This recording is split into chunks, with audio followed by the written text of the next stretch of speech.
Hello বন্ধুরা, শ্রাবণ মাস ভোলে বাবার জন্ম মাস। আর এই জন্ম মাস উপলক্ষে আমরা তারকেশ্বরে গিয়ে শ্রাবণী মেলায় বাবার মাথায় জল ঢেলে পুজো দিয়ে এলাম। আর এই কিভাবে আমরা এত ভিড় থাকা সত্ত্বেও খুব সুন্দর করে পুজো দিলাম সেই ভিডিওই তোমাদের সঙ্গে ছোট করে শেয়ার করছি। তোমরা ভিডিওটা দেখো, ভালো লাগবে আশা করি। আর অনুরোধ রইল তোমাদের কাছে, যদি তোমাদের ভালো লাগে তাহলে কিন্তু লাইক, কমেন্ট ও শেয়ার করো। তাহলে চলো আমরা দেখিনি কিভাবে আমরা গেলাম। দেখো, প্রথমে আমরা 4 বান্ধবী মিলে বেরিয়ে পড়েছি। আবার জানো তো, রান্না করার মাঝে মাঝে আমরা এরকম একটু ঘুরতে বেরিয়ে যাই। তো যেহেতু মেয়েরা এখন বড় হয়ে গেছে, আমরা এখন মায়েরাই ঘুরি, মাঝে মাঝে এরকম জায়গায় যাই কোথাও না কোথাও। তো এই উপলক্ষে শ্রাবণ মাসে আমি ভাবলাম যে তারকেশ্বরে গিয়ে বাবার মাথায় জল ঢেলে পুজো দিয়ে আসি। সেই সেটা ভাবলাম, আর তাই আমরা 4 বন্ধু মিলে চলে গিয়েছিলাম। আর দেখতে পাবে যে সবাই না করছিল, যেহেতু শ্রাবণ মাসে প্রচণ্ড ভিড় হয়, তাই আমরা ঠিক করেছি যে আমরা সোমবার যাব না, আমরা গিয়েছিলাম শুক্রবার। গত শুক্রবার আমরা পুজো দিতে গিয়েছিলাম। তোমাদেরকে দেখাচ্ছি, আমরা হাওড়া থেকে ট্রেনে উঠেছিলাম 6:45 তারকেশ্বর লোকালে। আর ট্রেনটা এতটাই ফাঁকা ছিল যে দেখে মনে করবে না যে তারকেশ্বর লোকাল এত ফাঁকা হতে পারে। আমরা নিজেরাই অবাক হয়ে গিয়েছিলাম, মানে শুয়ে শুয়ে যাওয়া যাবে ট্রেনে, এত সুন্দর মানে ওয়েদার ছিল যেরকম সুন্দর, আর তেমনি ট্রেনটা ছিল ফাঁকা। দেখো, আমরা 4 বন্ধুই চলে গিয়েছিলাম, বান্ধবীরা। একদম ট্রেনটা পুরো ফাঁকা, দেখলেই বুঝতে পারবে যে আমরা কত সুন্দর ফাঁকায় ফাঁকায় গিয়ে পুজোটাও দিয়ে এসেছিলাম। আমরাও ভাবতে পারিনি যে এইরকম ফাঁকা থাকবে, এরকমভাবে ট্রেনে আমাদের এত সুবিধা হবে যেতে। আর পুজো দেওয়ার সময় যতটা ভিড় থাকে তারকেশ্বরে, সেই ভিড়টা কিন্তু আমরা পাইনি। কেন পাইনি তোমাদেরকে আগেই বললাম, আমরা শুক্রবার দিনকে গিয়েছিলাম। আমরা নিজেরাও, আমাদেরকে অনেকেই যেতে না করছিল, কিন্তু তবু আমরা গেলাম।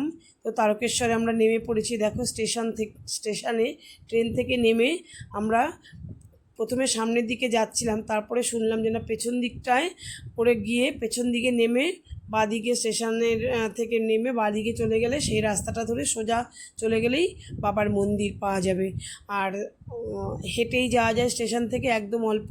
আমরা কিন্তু রাতে যাইনি, আমরা ভোরবেলাতেই গিয়েছিলাম, যেহেতু আমরা পুজো দিয়ে আবার ফিরে আসবো। তাই যারা শেওড়াফুলিতে জল নিয়ে হেঁটে যায় রাত্রিবেলা করে, তারা সকালবেলাতে বাবার মন্দিরে পৌঁছে পুজো দিয়ে নেয়। আর আমরা পৌঁছতে মোটামুটি 8:30 হয়ে গেছিলো বাবার মন্দিরে পৌঁছতে। ততক্ষণে যারা ভোরবেলাতে সারা রাত হেঁটে বাবার মন্দিরে পৌঁছে জল ঢালে সকালে, তারা মোটামুটি অনেকেরই দেখো সবাই ফিরে যাচ্ছে জল ঢেলে পুজো টুজো দিয়ে। সেই হিসাবে কিন্তু আমাদের অনেকটাই মানে আমরা ফাঁকা পেয়েছিলাম। যতটা ভিড় থাকার কথা তোমরা দেখেই বুঝতে পারছো, রাস্তাঘাট অতটা কিন্তু ভিড় নেই যেরকমভাবে ভিড় থাকার কথা। দেখো, মন্দিরের সামনে চলে এসেছি, হাঁটতে হাঁটতে মন্দিরটা দেখা যাচ্ছে দূর থেকে একদম।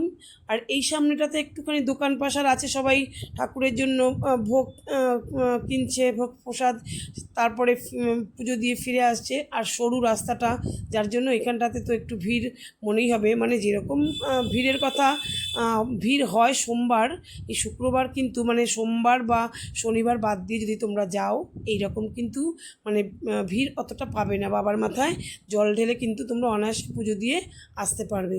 আমরা একদম মন্দিরের সামনে পৌঁছে গেছি। মন্দিরের সামনে পৌঁছে গিয়ে দেখো, তারপরে এই মন্দিরের থেকে ডান দিকে চলে গেছে লাইন, আর বাঁ দিকে চলে গেছে দেখো এই দুধ পুকুর। এই দুধ পুকুরে প্রত্যেকেই স্নান করছে। বন্ধুরা, আগের বছরও আমি গিয়েছিলাম তারকেশ্বরে, ছোট্ট করে একটা ভিডিও দিয়েছিলাম তারকেশ্বরে যাবার, তখন আমরা এই পুকুরে স্নান করেছিলাম। এবার আর স্নান করিনি, আমরা ভোরবেলাতে বাড়ি থেকেই স্নান করে তারপরে মন্দিরে পুজো দিয়েছি। এই দুধ পুকুরটা তোমাদেরকে দেখাচ্ছি, খুব সুন্দর করে সাজিয়েছে যেহেতু শ্রাবণ মাস তাই।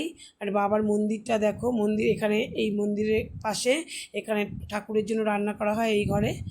আর এবার এই সাইড দিয়ে দেখো এই পুরো পুকুরটা চারদিকটা তোমাদেরকে দেখাচ্ছি, কত সুন্দর লাগছে। সবাই এইখানে স্নানও করছে, স্নান করে একদম ভেজা জামা কাপড়ে ঠাকুরকে জল ঢালবার জন্য যাচ্ছে। আমরা এখানে গিয়ে একটু দুধ পুকুরে জল মাথায় নিয়ে নিয়েছিলাম, নিয়ে তারপরে আমরা বাড়ি থেকেই গঙ্গা জল নিয়ে গিয়েছিলাম ঠাকুরের মাথায় দেওয়ার জন্য। তো আমরা স্নান করলাম না এবার আর। তো যাই হোক, আমরা এত সুন্দর করে পুজো দিয়েছি যে কি বলবো বন্ধুরা, এরকমভাবে পুজো দেবো মানে ভাবতেও পারিনি বাবার মাথায় যে এত সুন্দর করে জল ঢালতে পারবো। দেখো মন্দিরটা তোমাদেরকে দেখাচ্ছি, যতটুকু আমি ভিডিও তুলতে পেরেছি এই আমার ফোনের মধ্য দিয়ে তোমাদেরকে সেটুকুই দেখাচ্ছি। মন্দিরটা দেখো, মন্দিরের সাইডটা দেখাচ্ছি।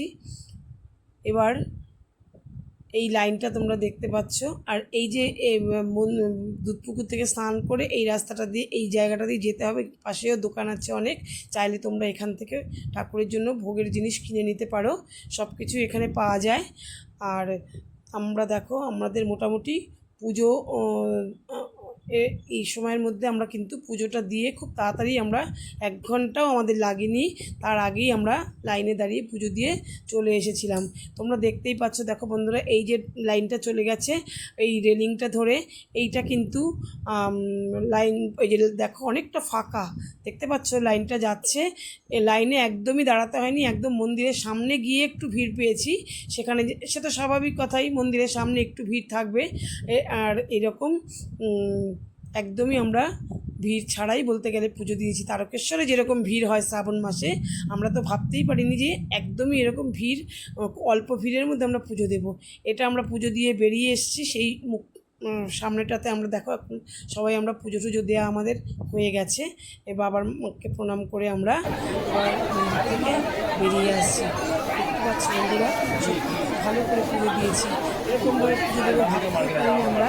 যাই হোক, পুজো দিয়ে তারপরে আমরা দোকানে খাওয়া দাওয়া করে নিয়েছিলাম। যেহেতু আমাদের অনেক তাড়াতাড়ি পুজো দেওয়া হয়ে গেছে, আমরা ভাত খাইনি, আমরা সকালের জলখাবারই খেয়ে নিয়েছি এখান থেকে।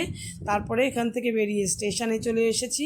স্টেশনে এসে দেখো, যখন ট্রেনে উঠবো সেই সময় স্টেশনে যেহেতু অনেকেই তো আগে পরে গেছে, সেই জন্য স্টেশনটা একটু ভিড় ছিল। এই ছিল আজকের ভিডিও বন্ধুরা।